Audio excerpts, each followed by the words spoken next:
The big takeaway for me is there's an element of it that is very formulaic, but it doesn't feel inauthentic. And it never feels like that when you're receiving it, though, too. Like, oh, they really care. I think it's at its best when you have that shared language with the people that you're living life with.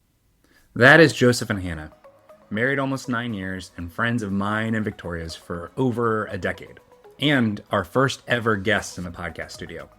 They both went to the Creating Connection and Conflict to Connection class from Equipping Ministries earlier this year. One of them walked in as just a natural extrovert, but gets nervous in one-on-one situations, whereas the other is more of an introvert who lights up in a small group but freezes when they're on the stage. In this episode, we get into what actually happened in those classes, where the skills felt forced and where they came naturally, and what it means to bring a shared language into a marriage, into parenting, into a youth group, and into a workplace where they have no idea what it means to actually listen. Take a listen, enjoy the episode. How did God design us to be human? This is the Human Project Podcast. My name is Chris, and these conversations are about being relational disciples who know, love, and follow Jesus. The conversations we have on the Human Project exist to equip you to do just that. Welcome, everybody. We have been a while since we recorded an episode, and I'm super excited because we have our first ever podcast studio guests on here. Welcome to Joseph and Hannah. Woo, applause. We'll do the applause. Yay! That sounded like from Monty Python. And there was much rejoicing. Hooray! Well, welcome, Joseph. Welcome, Hannah. Welcome, Chris. Thank you. I feel To so yours welcome. podcast studio. Yeah, I'm excited to have you guys here. So you guys recently got to go through a couple of the classes that we have at Equipping Ministries. And I just kind of want to hear your story and you get a chance to share like what happened, what did God do, what were things like before, what's kind of shifted and changed as you guys got to experience the classes. So let me rewind us all the way back because I've been with Equipping Ministries for a couple years now, and I know I've talked to both of you about it quite a bit. Oh my goodness, Chris keeps talking about this thing. But Joseph, I'll start with you. Yeah. Since you and I have a little bit longer of a history than Hannah. Not much longer. How long have you guys been married now? Almost 9 Yeah. years. Yeah. No, you're like, Yeah. I didn't know there would be a quiz to start. 9 years? Yeah. We've Has been it really been together almost 12 years. Yeah. No, 11. Yeah, you're right. 11. Wow. Yeah. That's Yeah. crazy. So actually, before we dive in, tell us a little bit about yourselves, like known each other for 11 years or Yeah. been together 11 years? Yep. Married 9? Yeah. I'm Joseph. This is my wife, Hannah. We have 2 girls, Eliza and Iris, who are 3 and 1, respectively. And yeah, we have been married for almost 9 years. Known each other for 11, met through a weird series of events. But yeah, to answer your question, so I have been a part of Living Church, which is the church that Chris and Victoria and their family are also a part of, basically since it was founded, minus a little gap in there. But and I've known Chris since almost that time. I think, Chris, you came around pretty early on in the Living Church journey. At the time, I was leading a house church with a couple other guys, and through a friendship, Chris showed up. And yeah, I don't want to steal your story, but met Victoria there, and we've been really good friends for quite some time. And Hannah came into that picture a couple years after that, and yeah. Yeah. Did you guys get married 2015 or 15. 16? I feel like 2015. Quiz for you now too. I remember going to your guys' wedding. It was like very early on Yeah. Yeah. Okay. for us. Yeah. But it was like one of our first That was such a blur. weddings that we went to together. Yeah. Yeah. That's awesome. Yeah. Oh, one of your first weddings. That's cute. so cool. Yeah. Yeah. Joseph was actually one of my groomsmen. Mm-hmm. So yeah, our friendship goes back quite a ways. Yeah. So yeah, it's Yeah. super awesome to have you here. So the last couple of years, I've been talking a lot about Equipping Ministries. Mhm. What kind of opened the door or made it different about me talking about it this time? Because you guys came to a class. When would that have been? January? March? March. March. Yeah. Yeah, March and May. March. Yeah. March and May. Yeah. So what prompted you to kind of be interested in the March class? Tell us a little bit about like what you heard and Yeah. what made you decide like, yeah, this is something worthwhile. I think really like the main draw was just seeing your passion for it and seeing how it had been really transformative for you in Victoria. I understood it at a abstract level of like generally what the goal of Equipping Ministries was and what the goal of these classes were, but wanted to see it in person and, you know, honestly wanted to take away and have some of the skills that I've seen you build. Yeah. I don't know if you have anything to add, but yeah, I didn't know as much about, like, I mean, I knew you guys had taken over and had been involved for a long time, and Joseph was just like, hey, they're doing this class on, was it Creating Connection? Is that the official title? Creating Connection. Yeah. The first class, and he explained like it's, you know, skills to connect with people, and I was like, me as an introvert, I could use that, and maybe it'll help me talk to people, you know, randomly that I don't feel like I know as well or have as much in common with or whatever. So I was like, okay, let's try it. yeah, I guess another piece of that too is so Hannah and I lead the youth group at our church here, Living Church, and then we're not the pastors of our house church, but we're kind of like not co-leader. I don't know what you'd call it. We are like kind of the first helping couple. So we have some leadership responsibilities there too. So I feel like those skills I was hoping would not only be good for us in our marriage, but also for our roles in our church to more authentically lead people. Yeah. So it sounds like there was like a personal aspect of getting to see Victoria and I doing this and seeing the change that had happened, as well as like what you're looking for personally and then your leadership. Yeah, absolutely. Well, okay. Absolutely. Because it seems like these skills are universal in the sense that you can use them anywhere. Like they're not, they may be more applicable in certain situations or certain relationships directly, but like learning to listen well and build authentic connection with people is kind of valuable in any aspect of your life that other people are in. Yeah. So I want to hone in on something Hannah said a little bit. You said more introverted on the side of things. How would you guys describe kind of like how that plays out for both of you? The introversion, extroversion, which are very generic labels, but yeah. For me, I think like when we go to settings where there's large amounts of people, and I know I want to connect with people, like, and I want people to feel welcome in our church, or, you know, like we're on leadership, and I want to be able to like talk to people, but then I get so nervous, and I'm like, I have things in my head that I prepare for ahead of time. Like one of the questions leading up to the class was like, do you find that you're rehearsing what you're going to say or something? And I was like, yes, all the time. And then I get home and I'm like, I meant to ask this person about this thing that I know is going in their life, and I've been thinking about it, and I just like forget, which I still do. So it's just like a nervousness, and then I just get, I think, overwhelmed, and I'm just like, just survive in the conversation. Like I'm here, I'm present. Let's do this. And I like truly want to hear about you, but then I'm just distracted. You know, the kids are running right. You know, I'm just like in and out of conversations. So that's probably I'm like most introverted. Okay. I would say. Yeah. So like you go to those social settings and you have intent, you have a goal of like, I want to be there, I want to be present, but then it's happening and you go, or something gets missed. Yes. Yeah. Is that similar for you, Joseph? Or I would say, like, well, first of all, to give Hannah credit that she won't give herself, I think the flip side of that is she is phenomenal at like one-on-one relationships. And, you know, like thinking of our youth group right now is heavily skewed towards middle school. And Hannah is great at building relationships with, you know, the middle school girls. Where for me, as more of an extrovert, first of all, I talk a lot. That'll probably become obvious by the end of this episode that I talk a lot more than Hannah. But like I am zero stage fright. Like put me on a stage, put me in front of a group of people, put me on a podcast. Like I'm totally comfortable. Ask me to sit down one-on-one with a middle school boy and have a deep, real conversation, not just talk about sports. And that's where I'm like, I don't know what to say. Like, thankfully, most of the guys in our youth group right now are like, I have a good relationship with, and they're very talkative. But as a general rule, like that is much harder for me, where I think Hannah is much more comfortable there, where Hannah getting up on a stage in front of people is terrifying. And for me, I'm like, sure, let's go for it. Okay. Um, I was just reminded of a memory from my childhood. My parents like wanted me to be involved in the church musical as like a 5th grader or something. And they bribed me.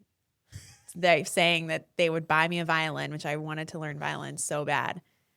If I did, like, got auditioned for a part in Wow. like the church musical. And that's still true. Joseph's dad had to stand up there with me while I gave my speech for student council. So did the violin get acquired?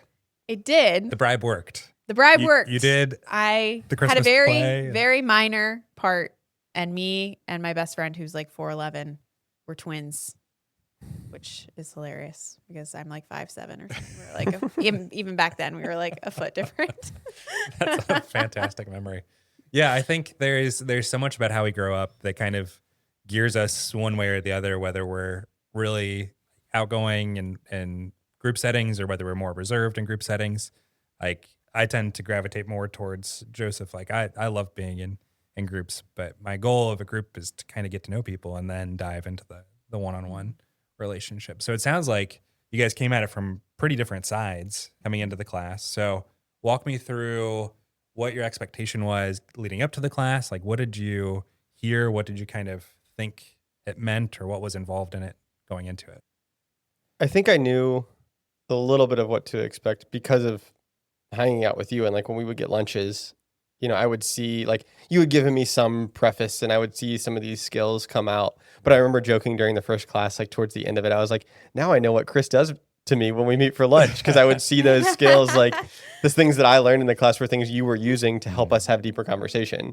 I think I was mostly just hoping to learn those skills, like to just have this like starting point. And I know it's like none of these skills are something you go to one class and then you're just like perfect at relationships. I'm very much of like a frameworks thinker, and like you give me like if I can visualize a decision tree or like a table, that helps me in real life, which sounds super nerdy, but like that helps me through like how to get through a situation and make it a positive experience. And that it gave me some of that for like, I've heard the idea of like reflective listening. I've heard the idea of, you know, like these ideas of just like being present, but this gave like real tools to do that. And like very practical, like when someone says this, think this, say this almost. And it not like that made it sound really robotic and formulaic, and I don't mean it that way, but just like, I don't know, practical tools, I guess, is kind of what. Let's explore that more as we get into it. Yeah. What about for you going into the class? Like, what did you expect? Like, Joseph's dragging me along to this thing. Like, I mean, he wasn't dragging it was his idea. Yeah. But I was very much like, yeah, like that's something I could really use. But I don't think I had any expectation. Like, I don't think I knew it was gonna help you connect with people, and that's about it. Like, I didn't know if it would be mostly lecture, mostly small groups, which is like a mixture of both, which is nice because I'm like, I think if it would have been all small groups, it would have been overwhelming. it would have been, I may have started flooding, if you will. Oh, pause on that. That's class number 2. Yeah, I think, no, that's good. So you show up day of class. It was at Marymount Church is where we had that one. What did you think walking in the room? It was smaller than I expected. Okay.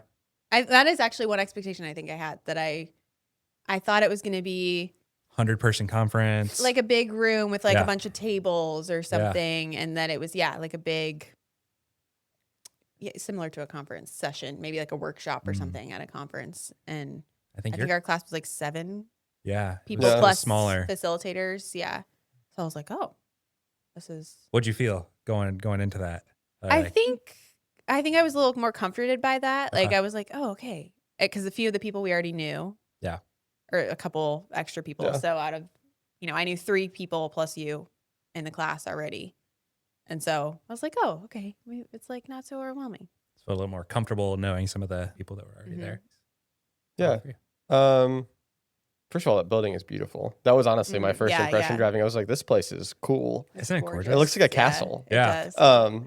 But because of my personality, I was both excited and a little nervous about like the more smaller setting, because I was like, as soon as I walked in, I was like, I'm gonna have to talk to people like one-on-one. I'm gonna have like these personal conversations where if it's, again, for me, like if I'm in a room of 30, 50 people, like I'm more comfortable there, and I'm even more comfortable there, like standing up and saying something in front of the group. Mhm. But in that small group, for me, there was a little bit more of like, I'm going to meet people and have real conversations with real people that I don't know today. And good, but like for me, that was a little bit, I would say it had a minor amount of the opposite of what it did for Hannah, where for her, she's like, oh, this is good. I was like, ugh, this is very intimate. No place to hide. Yeah. Yeah. Yeah, I think that's a really good call out, and that's a really good thing to think about. Typically, that was on the smaller side for us, 6 or 7 people. Most of our classes will cap at 25 people. Like we don't want a class of more than 25 people because that way you don't get to really build the connections individually with people. Sometimes if we go into a church setting or things like that, then there will be more than 25 people, but we really want to protect like that everybody gets a chance to hear, everybody gets a chance to ask questions, everybody gets a chance to participate. Do you change the number of facilitators based on Yeah. how many people you have? Because Yeah, we try and keep that 3-to-1 ratio. I would say I couldn't let's talk imagine it about that. being more people than that because it felt like we took up the amount of time that we had, like the time slot, Yeah. for breakouts that we had. Like if it were more, it would be hard. So you mentioned breakouts a couple times, small groups, lecture. So walk me through kind of what that looked like for you guys as the class went on. Like what was the class experience? What was the breakout experience? What was the teaching side of it experience? What did that look like for the first class? Let's stick with the first class. Yeah. I think I thought it like I remember saying this to Hannah like on our way home as we were just kind of debriefing. Like it felt like, I'm not just saying this because you're here, but like the perfect balance of like teaching, lecture, instruction with practice and involvement. Like I think you can go too far in either direction. Like I think you can obviously go too far where you just come get lectured at for 4 hours and then walk away and you're like, okay, cool, but what do I do about it? But I think you can also go too far in the other direction where like for most people, these are paid classes and like, I don't want to just come and talk. Like I want to come and learn from someone who has more expertise than me and who's spent more time studying these things and practicing these things. And I felt like it was a really good, healthy balance. I also thought I liked that the breakout groups with the facilitators was like, I think my group had 3 or 4 people plus the facilitator, which I also really liked. You still had like plenty of support, I guess maybe is a way to think of it. Like usually at least 2 people in the group were kind of thinking the same way and maybe struggling with the same practice or something. So you still felt a little bit like safe, but at the same time, it was small enough that you were really able to actually practice and everybody got their turn to talk through things and practice things and ask questions. And yeah. Also my facilitator, Karen. Oh, Shout out. Karen, you're awesome. yeah. Karen was my first facilitator when I came No to a class. way. Yeah. Uh-huh. She's my Experience. equipping ministries mama. And she'll own it too. She calls me her baby. Aw.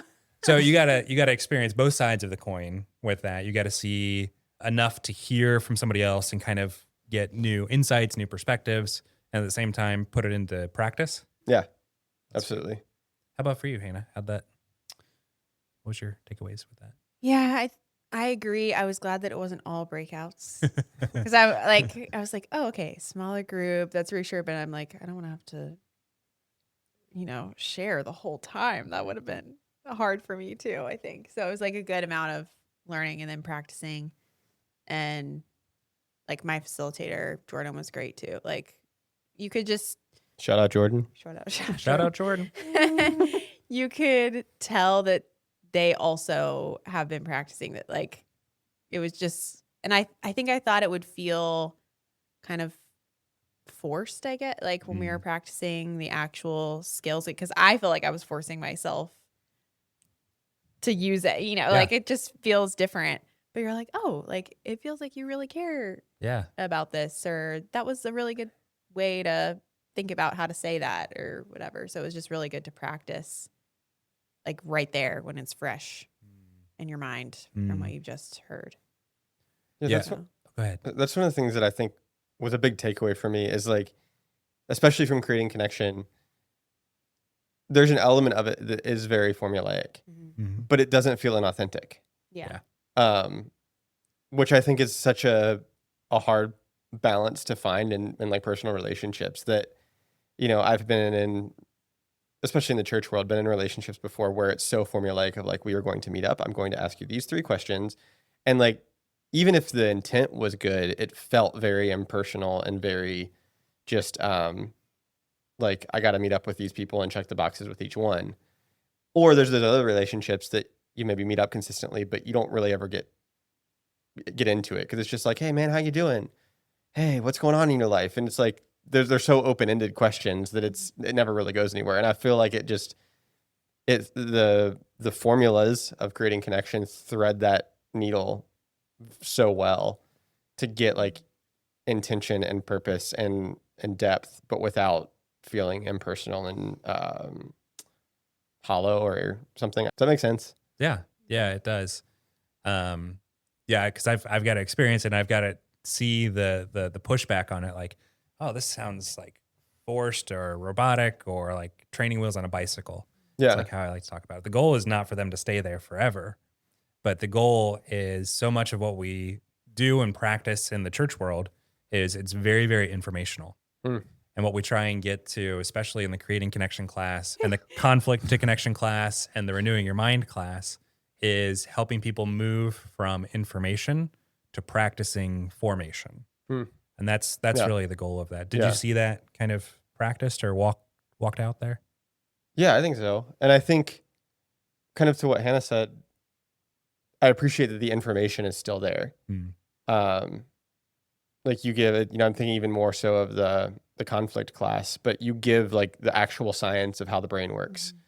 Cause like at least for my way of, I don't know, my brain, for how my brain works, like I need to know why, like I need to know what's actually happening. And that actually helps with the formation part of it. So I think there's just a good balance there. You're not ignoring the information, but you're making sure the information turns into something more than just information. I would say something that's been helpful for me is what exact scenario do I use this in? Like, where do we go from here? Like we used our 1 example or 2 example scenarios like in class. And then I was like, okay, but in real life, like how do I know when it's time to use this? Which has been cool to see. Like now I know, like you've done it in this conversation of using the reflective listening. Yeah.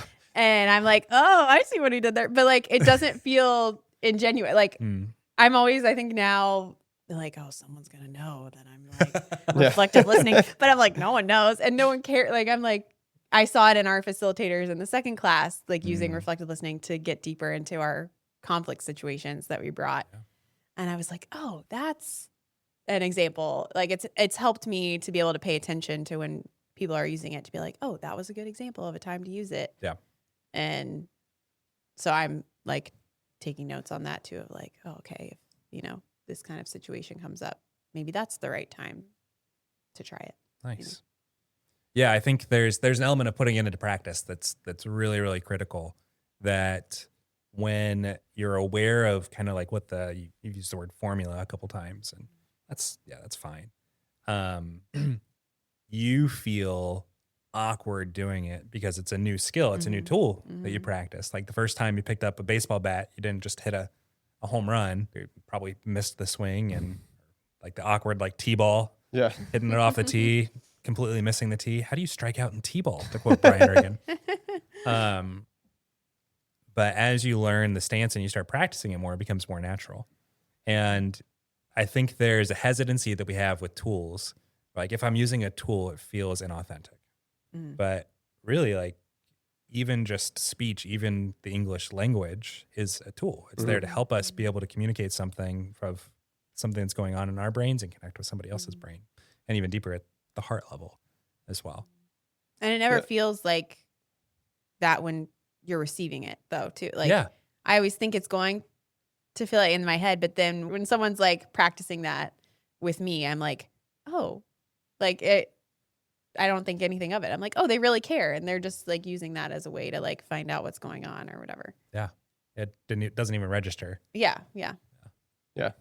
An analogy that I thought of when you were talking about T-ball is like, I play guitar and have led worship since middle school. And the first several years that I was doing that, while I'm trying to sing and play, I'm like thinking about where are my fingers down here playing the chords, what's the strum pattern I'm using, what are the words to this song. But now, like, been doing it for, gosh, more than 20 years. And I don't even my brain is not even consciously thinking about playing the guitar because I've been doing it for so long. Like, I don't consciously think about like, what's the strum pattern? What fret is my finger on? Like, that just happens. And I kind of feel and hope that that's where these tools go, that I continue to use them. I continue to do the same thing, but I'm no longer thinking when I'm in conversation with someone, okay, I'm actively analyzing, okay, what are they saying? What are they feeling? Okay, well, how do I respond to that? Like, I think that will just start to become natural. And I think that's what I've seen in you. Like, when we've gone and had, lunch conversations and stuff, like, I don't get the impression that you're like having to deeply think about the tools that you learned in the class anymore. Like, you've just practiced it so much that now you're just good at having deep conversations. And I feel like that's kind of the goal, is not to do these specific, say these words at this time, but to like learn and practice to just be able to naturally have deep, meaningful conversation and relationship. Yeah. Because it's made me more aware of, like, in my brain, if I'm not using, or I'm still trying to figure out if I should use the listening skill or whatever. I'm like, am I being the adverse advisor right now? Like, I feel like my default is when I don't know what to say, I just like ask more questions. So like the investigator, asking them all the questions, and the motivation for me specifically isn't to just like be nosy and figure all the details. It's just like, I don't know what to say, and maybe if I have more details, then I'll like have something to be able to share or like latch on to. But now I'm like, okay, don't do that. Don't do that. Just see what they're feeling. Yeah. There's a humility that comes with that in particular, is you're like, I'm not trying to drive or control the conversation, but I'm just trying to respond and just be with the other person. How have you seen that? Okay, where are you going? I was gonna say, I feel like being, a leader for our teens, being on leadership at church, I feel sometimes a pressure to like offer some sort of like wisdom or advice, I think. And so I'm trying to let go of that too. I'm like, okay, I don't always have to say like something that they're going to be like, wow, that was so good. Like I can just listen, and then they'll at least know that I care about them, even if I don't have like a specific word for them or whatever. Yeah, there's definitely something about that like we tend to think like, oh, like you said, you put pressure on yourself. One of the things that listening does, and listening is not always the skill to use. There's a time to confront. There is a time to give advice. There is a time to do all these other things. But I think listening is a really underdeveloped skill that we don't use that often. But what's great about it is it's actually creating a space for them to process, when done correctly, them process with the Holy Spirit. Like, you ask a question for them and you can start praying right then and there.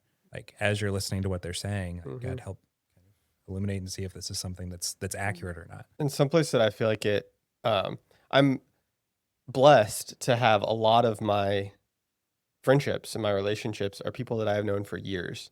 Like, since some of my best friends I've known since elementary school, and we're now serving in ministry together, which is such a blessing and so cool. But the flip side of that is that I'm not often put in a place that I have to develop or want to develop new deep relationships. But I also, as a believer and as a follower of Jesus, I want to share that with my coworkers, because my day job where I'm not in the Christian bubble. And these tools are really helpful there too, to do some work here, to actually have real relationships with these people and not just surface level work, talk about the weather and sports and what's going on the to-do list. Like, and these are so helpful, and it can almost, I think, be a little like disarming in a work setting to ask people how they're feeling about something, to even try to go there with someone who, you were in the corporate world for a long time, where everything is so surface level, and, all you're talking about is what you're doing on the weekend or whatever. I found this really helpful in that environment too. Nice. I feel like there too, they're not expecting you to want to go deeper. So I feel like there it even has more impact to us than as you're asking, they're like, oh, you want to know? Like, you care about that? Yeah. And It's surprising. Thanks so much for sharing like what it looked like in the class and kind of how you've been processing it. Have you noticed anything different with like how you guys talk to each other using the skills or anything like that? I've noticed it very specifically more in conversation and relationship with people I'm less close to, and like really intentionally trying to make those relationships deeper than with the person I already have the deepest relationship with. Not to say that there's not practical ways to use that in our marriage, but yeah, just to honestly answer your question, I've noticed it more in those relationships that weren't as deep. I feel like I'm still figuring out like when not to use it. And I've actually like had a few serious conversations recently with a friend, and like I know the conversation will have like we have scheduled time or whatever to have the conversation. And so like before I'm praying, like I'm like, okay, help me to remember if I need to use reflective listening or whatever, like in that moment. And I haven't remembered every time, which maybe it means that I wasn't supposed to use it, but I have trouble like remembering that in the moment of like, oh, this is what it needs, you know, to keep going or to find out more. And so I just need to be better about using that, even like using it on something small.